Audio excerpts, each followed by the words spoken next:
Pauline, how are you? Hey Basara, I'm good. How are you? I'm good, thank you. It's nice to have you. Thanks very much for sparing time to come to the channel. Thank you for having me. Thank you. Great.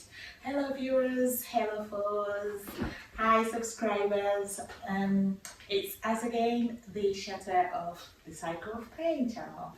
And as normal, it's Busara here. Tonight I have our guest speaker, Pauline, and we've had a really long day today to come to this point, but indeed it's a blessing to be here. Right away, I wouldn't really want to waste so much time. Pauline is a guest speaker and she's going to introduce herself, tell us a little bit of who you are, what do you do, and then let's just crack on. Alright. Hi everybody. So I'm Pauline and I am currently a mental health worker. My role really is to bring complementary therapies into the NHS, into the mainstream medical system here in the UK. I also teach abroad. I teach yoga, sound healing, meditation, Reiki, and so on. The list is long, so I'll spare you, but you will find out more as we go along. So I teach in different countries time to time, France, India, other parts of the world. I also write for a yoga magazine time to time, and I run retreats in the south of France. Have I missed anything? I don't think so. So that's a little bit about my job and what I do at the moment.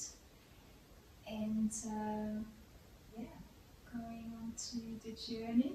Yeah, straight on. I think, that's what I was going to say. Just let us a little bit, walk us through your life journey, if you may. Sure. So I was born in the south of France, in a tiny village, from a French mom and an Italian dad. And my life was perfectly peaceful, my childhood, everything. And one day my dad went to work and never returned, so he died in an accident.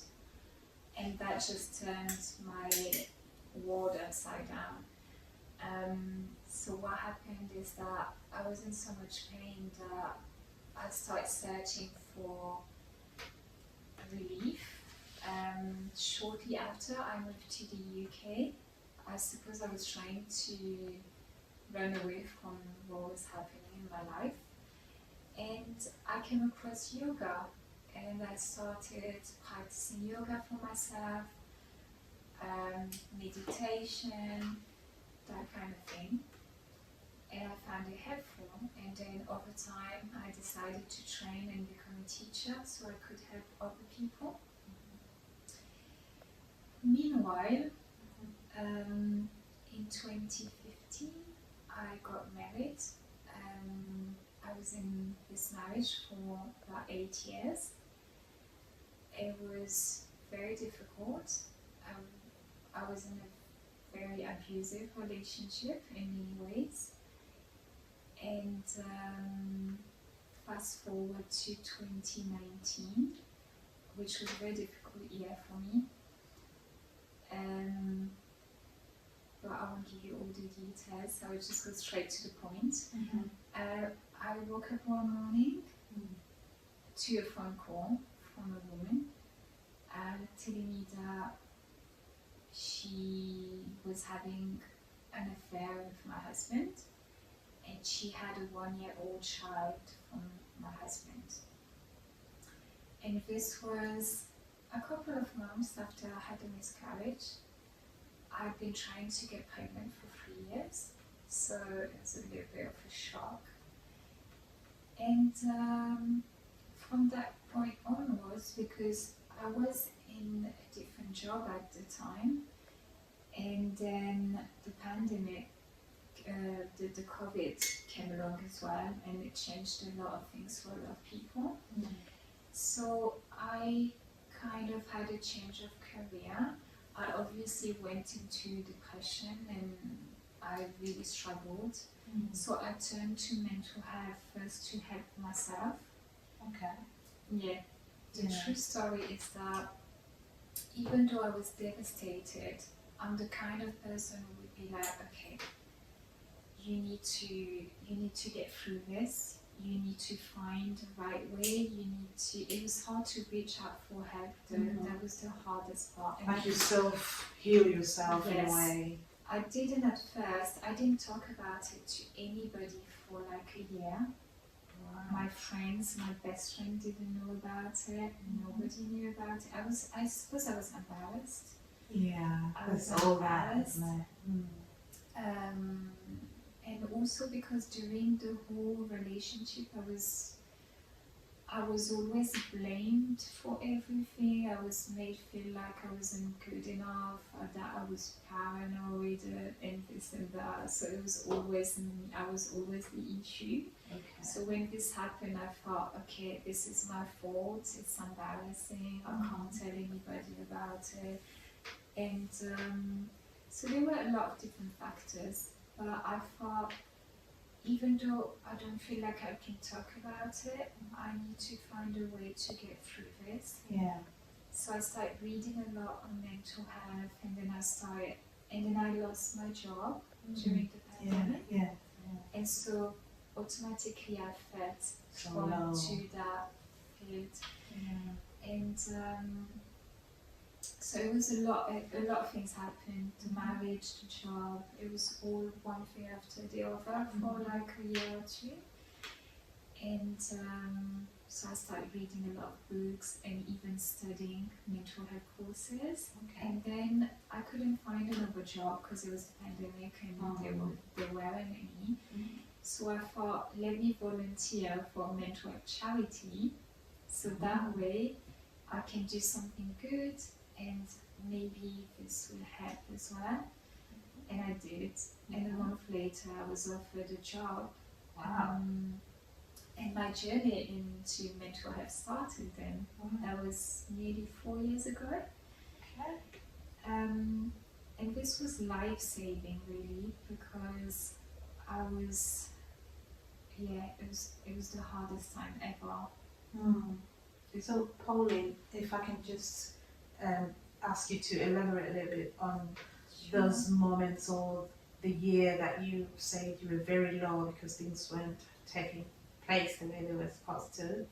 Could you expand that a little bit more, as in what sort of feelings were you going through, what sort of emotions, what sort of like circumstances you found yourself in? If you could just expand that a little bit more, just for listeners or viewers, probably someone's kind of like relating with that moment. Sure. So another thing that I haven't mentioned yet, but it's gonna also make sense in terms of what I went through, is that as a result of the whole situation, I also developed a chronic condition called endometriosis. So that was between that time Yes. where you're sort of finding yourself. This was 2021 when it really started. And obviously, I mean, from my background in complementary therapies, I can only assume that all of my emotions got stored in that part of my body, and I developed endometriosis. So what happened is that I started falling into depression after what I call the incident in November 2019. But way before that, I was already in an unhappy and abusive relationship, so it was hard. It'd been hard for a long time before this day came, and I'd lost my self-esteem, my confidence, everything, my sanity even, probably. I'd lost myself completely, and that was just the cherry on the cake when I received this call to tell me that this is what's happening. And I went through so many emotions like anger, depression, anxiety, panic attacks. I would wake up at night and I would have panic attacks. I wouldn't sleep, or I would cry myself to sleep every night. and that kind of thing. And it translated in my body because I wasn't talking about it to anybody. It's kind of stayed inside and starting to pile up inside of me. And then the chronic condition happened as a result. And it came with other issues such as IBS symptoms and chronic fatigue. It usually comes with a bunch of stuff. Okay. So it became really hard to manage everything, like the depression, the chronic condition. There was very little support around this from professionals. So yeah, it came to a point where I thought I'm just going mad in my head. Like I was feeling like, how am I going to get through this ever? So yeah. Right. Yeah. So thanks very much for sharing that, Pauline. That's really it makes me think a lot about what can happen in that period of, once you've experienced a trauma or an experience of a kind, and then you trying to rebuild yourself or put yourself back in, because it's normal, isn't it? As humans, we try to put ourselves back while we're very broken inside, and we're trying to put things together. Yeah, it's not a very easy It's thing, not is it? easy, no. So, and I understand from the beginning you mentioned that you went into the mental health courses, etc. So I guess that has brought a certain impact in your own life, and finding yourself a job and doing what you're doing at the moment. Do you want to walk us through that as well a little bit? Yes. I think it all started because I'd never gone through depression before in my life. And when my dad passed, there was some stuff, but something like that I'd never experienced before. I'm very much like, I need to understand. I like to understand everything. If something happens, I need to understand. So I started searching, studying, and it just, and as I was studying more and more, it just started to make sense. Everything, my feelings, how I was feeling, and also that it was a normal thing. What I was feeling was like normal. Because you tend to be like, why am I feeling that way? Come on, pick yourself up, keep going. But it takes time, it's a process, and you can't rush it. You have to go through the phases, Absolutely, the anger, the disappointment, the depression, the grieving phase, all of these things. So I was lucky enough to get this job so I could carry on with my journey, and I started then supporting other people. And I have to say that on camera, a lot of the time I felt like a fraud, because I was like, I'm so broken and I'm supporting other people. How? But actually, the reason why I'm saying that to you guys who are watching is because actually sometimes it's because you're broken that you can understand what somebody else is going through. Oh, yes. And also, because this person can relate to you, then it makes it easier to support them. And so don't ever think that because you're broken, you're not good enough, or you can't help each other. So it took me a while to not feel like a fraud. And then you picked yourself up. Eventually, picked myself up, and here I am, running this project, bringing complementary therapies, which is my background really, because I've been doing this for quite some time. Even when I had the previous job, I was always doing this on the side. So yes. Wow, that's interesting, and I really like the way you have turned the bad experience into a better one. You know, it could have been worse.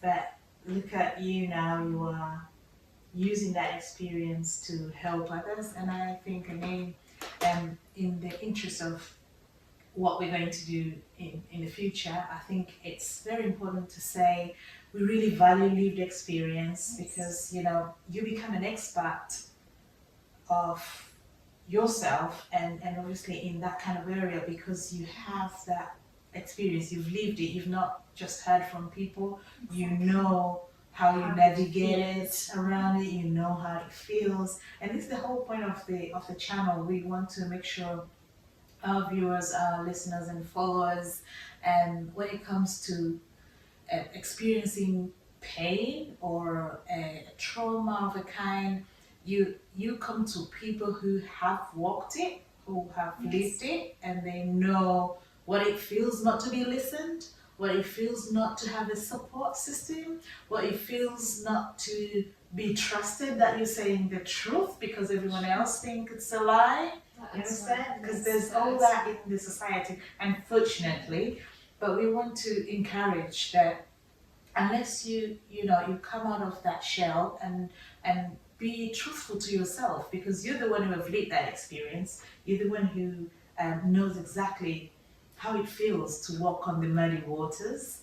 Yeah. So I guess this channel and a lot of other projects that we're going to have on board will have that in mind, that we want to really reach out to those who have lived a certain trauma, probably struggling at the moment or struggling to make that tough decision because they are probably in a very abusive relationship that cannot be tolerated and it's against human rights, etc. Such things. So I'm really pleased that we look forward to do much more. Yes, and maybe. Is there anything that we've not touched on? Oh yeah, what's your biggest dream, Pauline, if I may ask? Yes, sure. So I have a lot of dreams and a lot of ambition in general, but I think that you said something just now that reminded me that, you know, the pain that I went through, I just feel like, this is my thinking again, but I just feel like this cannot possibly go to waste. I have to use this. I didn't go through this for nothing. No. This needs to help other women. Absolutely. And I also want to say that unless we actually speak up, things aren't going to change. And I'm not saying that if we speak up, it's going to happen overnight. No. But we need to speak up. We need to support each other because this is the only support that we have. So if we keep ourselves to ourselves and we don't share our stories, then we're not going to get anywhere. No. If we do share, if we speak to each other, support each other as women, you know, then we will have a different experience of life altogether. Indeed. Yeah. So one of my dreams is to use my experience to support other women. It's also because if we start to speak up, we realize that we're not alone. You're not alone. No. It happens to a lot of people, to a lot of different extents. You know, there's much worse, there's less, whatever, but we all experience things differently as well. So there's no comparing one to another, but rather supporting one another through our journey. And Yeah. I think that's important. Off the back of that, there is something here that is, you know, coming to life with Usara, and we have a couple of projects we're working on. One of them, Yeah. shall I? Yeah. Go on. Yes. One of them is going to be called the Breathing Space Session. So it's going to be an online weekly session that anyone can join if they want to talk about their story or if they just want to sit back and listen to others and maybe find some sort of support in what other people say. or some sort of maybe solution or guidance in the situation they're in. This is going to happen in different languages. To start with, we're going to have English, Swahili, and French. These are the ones that we can cover so far, both of us. But we're hoping that it's going to be more widely available to other languages as well. Yeah. Do you want to add anything to that? To the breathing space? Yeah. So the breathing space is, as Pauline said, this is one area of focus that we think it's going to reach out to anyone who really feels that they need this kind of space to talk, because we all live in such a busy world. Some people do not have anybody to talk to, and they could be going through hell, if you like. And we want to encourage people to really talk. I met Pauline from my work experience, and I was quite encouraged with the talking therapy that you do. And I thought, wow, this is quite interesting. And I think, through talking, people can open up to things that they never knew that they could get help of, or for one reason or the other. So I feel like we really should encourage each other to talk. We should encourage each other to come together. I mean, you don't have to mention your name, you don't have to identify yourself in any way. It will be completely anonymous if you want to, but again, there will always be a way that you can reach out to us after that. So we will leave our WhatsApp numbers that we can you can reach out to us confidently, no problem. We will always make sure that there's confidentiality around it, and we want you to feel free to do so at any time. Yes, and then as I said, in the Swahili speakers, we're gonna call it Jamvini, and Jamvini is literally like a place where people sit down and talk on like a little mat. And in my country, so you'd have like a Jamvi, and then that place where you sit would be called Jamvini. So yeah, so this breathing space will be also in Swahili, as Pauline said, in French, and we will also welcome anyone else out there who would want to do this in another language, maybe Portuguese or any other language that we may think of, and that could be useful, because we want to reach out to as many as possible. And maybe we are women, and we probably think, Jamvini, maybe someone would think it's only for women, but this is a space, it's a safe space for anyone. Not only women, it could be men. We understand men also do go through trauma, but they don't have a space maybe to talk to, or maybe most of them do not like to talk about it. But we do encourage that you could reach out through this space, and again, at the back end, confidently you can approach us and we can discuss anything that we can be of help. Yeah. Yes, I think that talking about what we're going through is a big part of the healing process, and it's very important to not keep it in, but to let it out, to start your healing journey. Yes. So this would be a safe space to do so. Indeed. Do you want to talk about the recovery retreats as well? Yes. Yeah. So the second part of the project is going to be called the recovery retreats. These would be retreats, I would say between 3 to 5 days maybe to start with, in which we're going to walk around the trauma. So we're going to do some somatic work, we're going to do some self-care, we're going to do a lot of things, and I'm sure we will talk about it in more details. The idea is to hold some of the retreats in the south of France, where we have a little retreat center in the middle of a tiny village. It's very close to the sea. Close to the sea, but there's plenty of nature around, and calmness, for you to come, retreat, and start your healing journey. So we will give you a lot of tools to go home with, that you can continue implementing in your life. And then we are hoping that for the ones of you who cannot make it to the south of France, we can bring the recovery retreats to you. Absolutely, yeah. So, depending on where you are and the demand, we are willing to explore other countries and bring this to you so that you can start your healing journey with us. Oh yes, I can't wait, you know. Thanks very much, Pauline, for that. That's a very big, I'm looking forward to that actually, I really am. Yes, but also maybe before we wrap this up, I think it would be important to mention this at this point that we are also looking to have an International Women Conference in 2026. I wanted 2027, but Pauline wants it 2026. So we are going to have it in 2026. Yes, indeed. And so we are going to put our advert for it. We're going to work around it, and just stay tuned. If you haven't subscribed, please subscribe now.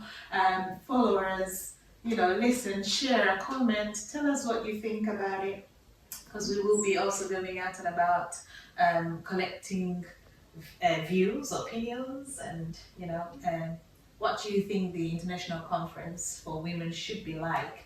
And again, we haven't decided yet where is this going to be, but it's going to be somewhere exotic, nice and lovely. Yes, and a lot of fun as well in it. I really look forward to that as well. Yeah, so as we wrap up, once again, I really want to say thank you so much, Pauline. I'm really happy to have you on board. I am grateful to have met you in person, shared your experience. I really appreciate it. I relate to it.